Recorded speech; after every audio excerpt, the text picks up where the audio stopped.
Ryan Cole, Tino Abarca here at the Breslin Center for Impact Sports after Michigan State's dominant 81-63 victory over Notre Dame, a top 5 matchup.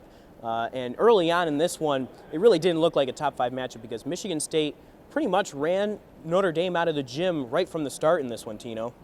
Yeah, don't be fooled by the close game that it became. Michigan State really dominated from the beginning, and it wasn't really close. Yeah, the first half, Michigan State got out to a 46-26 halftime lead, and to me it was all thanks to Josh Langford. I mean, he was lethal on the offensive end. He would hit mid-ranges, I swear. He would hit open mid-ranges, of course, but he was hitting some against some great defense. He ended up having 12 points in that first half, most of which came on the mid-range shot. Yeah, we talk again and again about the sophomores being offensive catalysts, and Joshua Langford did that again along with Cassius Winston. So Cassius Winston is the guy that took over in the second half right after Notre Dame started to go on a run a little bit. They cut that 20-point halftime lead all the way down to 7 in the mid-second half there before the crowd really got into it and started to power a comeback for Michigan State. They end up obviously winning by 18, and that is thanks to Cassius Winston. He hit a few dagger threes, 3 for 4 in the second half from behind the arc. And, man, Cassius Winston, what an effective, amazing, really, offensive player for Michigan State. Yeah, talking to Ben Carter after the game, he said, you know, anyone can be surprised at Cassius Winston's offensive showing, but they're not. You know, the Michigan State team has seen this, during practice, shoot around, all that, so they're not surprised.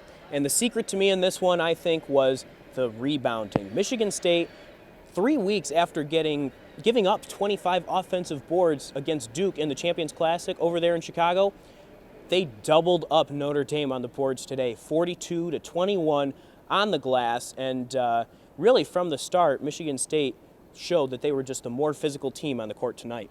Yeah, they out-rebounded Notre Dame 12-1 to start, and those are Tom Izzo teams that we know. Yeah, absolutely. Defend, rebound, and run. They started to run really well. They looked to be defending nicely. 2 wins over top 10 teams in this last week of November, and when it comes down to it, I think this Michigan State team is rolling right now, Tino.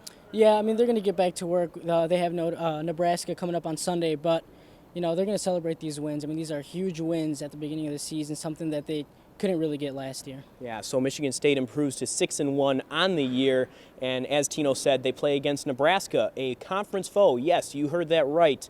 On Sunday, 4:30 tip here at the Breslin Center, because of the whole Madison Square Garden, Big Ten has to move up all its schedule in order to accommodate for the earlier Big Ten tournament this year. So Michigan State plays 2 conference games in the next week.